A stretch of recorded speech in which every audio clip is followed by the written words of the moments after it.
Ekitongole ekivunaanyizibwa kuwandiisa bannayuganda ekya NIRA kyongezaayo enteekateeka y'okuwandiisa bannayuganda abaagala okuweebwa endagamuntu empya ng'obuzibu buvudde ku nsimbi ze kirina okukozesa ezaakerewa.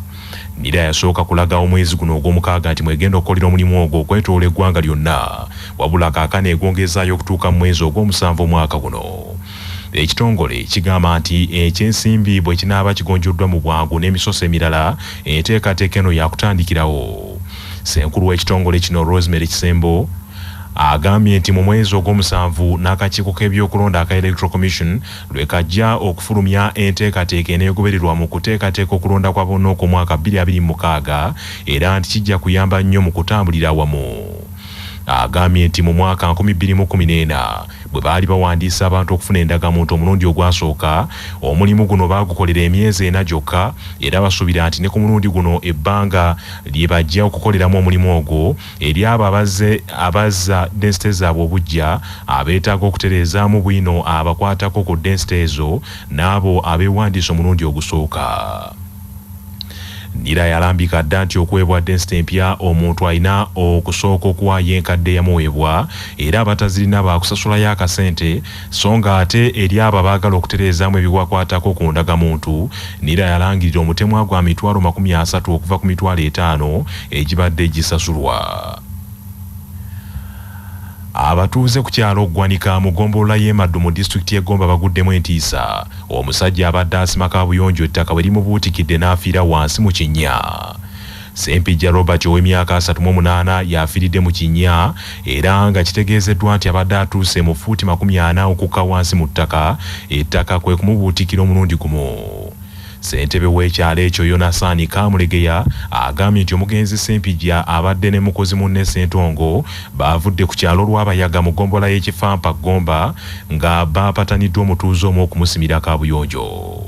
Kitegerekese nti Ssentongo okusimattuka abadde waggulu nga yakasikayo ettaka munne eri abadde asimye. Abatuuze b'Eggwanika ne poliisi ey'ekifampa bapangisizza abasajja babiri abayiikudde ettaka eryo okutuuka lye baggyeyo omulambo. Ssentebe Kamulegeya ateebereza nti kyandibanga ettaka lino bwe badde basima kaabuyonjo eribadde lyayitamu enkuyege era nga lyanafuwa mu bisenge nga kyekivuddeko abasima ettaka eryo nga kyekivuddeko omusajja abadde mu ttaka eryo wansi ddala ettaka okumuziikirayo.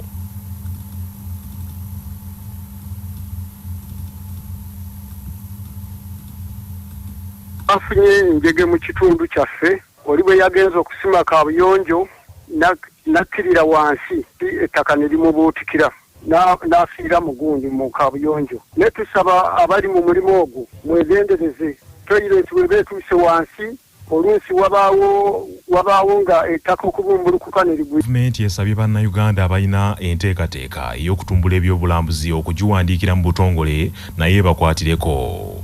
Minisita omubeezi w'ebyobulambuzi Martin Mogara Bahinduka agambye nti minisitule w'ebyobulambuzi yataddewo ssente ez'okukwatirako abalina enteekateeka ez'okutumbula ekisaawe ky'ebyobulambuzi mu ggwanga lyonna. Bino abyogeredde Kololo bw'abadde atongoza emisinde emibunabyalo egya Taskerlight Mountain Road Marathon ekigenda okubumbujira mu bitundu by'e Kasese. Let's start tweeting about this marathon. Let's talk about it. Let's talk about the beauty. Kasese had a few challenges a couple of months ago. I don't want to talk about them, but thank God we managed, we are through them, and our numbers are still growing. So I want to encourage the Ugandans and anyone else. I want to assure you as government, we will work with any person in the private sector that is focused on growing tourism. Whatever it is, Amos knows, if you want to build a hotel in Kasese like they are saying, especially even outside the parks, there are some tax waivers. And I think Amos can give you a breakdown. I may say it and you think I'm lying, but he knows. When you're building a hotel, there are some waivers you'll get on a number of materials that you want to get when you're building your normal house. Matiuda Babuleka okuva mu Uganda Breweries avugiriza abakola b'emisinde gino agambye nti emisinde gino gya mulundi gwa kusatu era gigenda kuyamba nnyo okutumbula ebyobulambuzi ebya Uganda. Nga partners tulabye nti kati omwaka guno namba zigenda kudabolinga era omwaka guno twalabako oluvannyuma awo nti twafuna certification ey'ensi yonna eya grade A nti route eno kati eri globally certified. Kyo kitegeeza nti buli kinoomu agenda okwetaba mu marathon eno oba emisinde gino omwaka guno abeera ku mutindo ogw'ensi yonna, si mutindo gwa Uganda yokka. Ffe ng'aba Tusker Light, partnership eno twagirabamu ennono nyingi era ne twetaba mu partnership eno kubanga twali tugikiririzaamu nti eyamba buli kinoomu okubeera n'obulamu obulimu health. Magi Kigoze wa Standard Chartered Bank agambye nti ezimu ku nsimbi ezigenda okuva mu misinde gino zaakweyambisibwa mu kusimba ebibira mu bitundu by'e Kasese olw'okuzzaawo obutonde. There is a community impact aspect of this. I know people call it corporate social responsibility, but at Standard Chartered we call it community impact. When we go to Kasese, as a bank, we actually make sure that we leave it better than we found it. We plant 1,000 trees every time we go there, and I'm calling upon this year what we want to do. We have trees or seedlings available. I want to partner up with whoever wants to partner up with us. Abavubuka mu bibiina by'obufuzi naddala mu kibiina kya FDC n'ekya Jema batabukidde abakulembeze b'abavubuka ku mitendera ku mutendera gw'eggwanga olw'okutembeetanga ensonga z'NRM ab'oludda oluvuganya gavumenti ne babeerabira. Abavubuka bagamba nti olukiiko olubatwala olwa National Youth Council olukulemberwa Jacob Eyero lususse okusuusuuta NRM n'okutuukiriza ebyayo nga beerabidde nti be bakulembera mulimu n'abavubuka ab'oludda oluvuganya.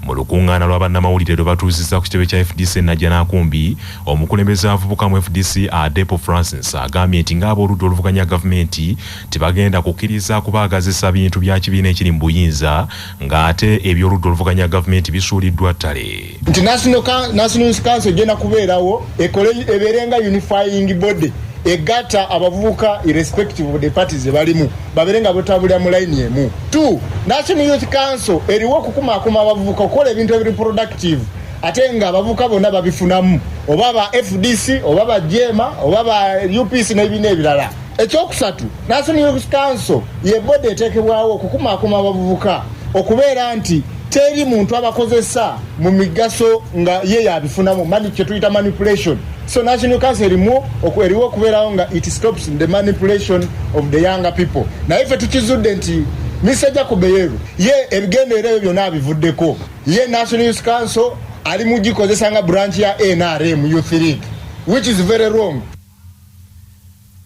Bano aba FDC ne Jema bategeezezza nti singa olukiiko lutwala abavubuka terwetereeza mu bwangu beetegefu okutandika okukola ebyabwe ng'abavubuka ab'oludda oluvuganya. Tugenda kuzimba kubanga tuzimba blocks ez'abavubuka si mu politics si mukka wabula ne mu bintu ebyenjawulo tulabe nga zino project tuziwako amazzi tuziwako ice. Tugamba nti okuvuira ddala olwaleero tetwagala kuddamu kubuulira olunaku olwaleero ate okusaba kwaffe at least abalala babitambuze naye nga si Jacob Eyero muvuka munnaffe because amanyi abavubuka bakulembera kye bayitamu abavubuka barotingiramu bavundira mu makomera bali eyo tebalina ngeri gye bavaayo. Abavubuka bali mu bwavu obw'ekitalo mu Uganda wano bali mu bwavu obw'ekitalo ekimala twetaaga generational leader oba oli awo asobola okujja na addressing issues zino. Ogambwe bugagga wano ku CBS FM. Dr. Yasini Sekidde anyonyola nti omuntu bw'amala ebbanga eddene ng'atunula ku kompyuta amaaso gakosebwa. Amaaso galina enkola y'okugaziwa nga bwe gafunda okusinziira ku kitangaala kye gabeera gafunye. N'olwekyo ekitangaala ekiyitiridde okumala akabanga akanene kikosa amaaso. Omuntu atunula ennyo ku kompyuta okumala akabanga naddala ng'akozeseza mu kitangaala eky'amaanyi kisobola okuleetera ebitundu by'amaaso ebimu okufa. Okuli ekitundu ekiyitibwa cornea macula ate n'akalabirwamu k'eriiso ke tuyita lens nako kasobola okubeera nga kafuna obuzibu oluvannyuma lw'okubeera nga kali exposed ku kitangaala eky'amaanyi.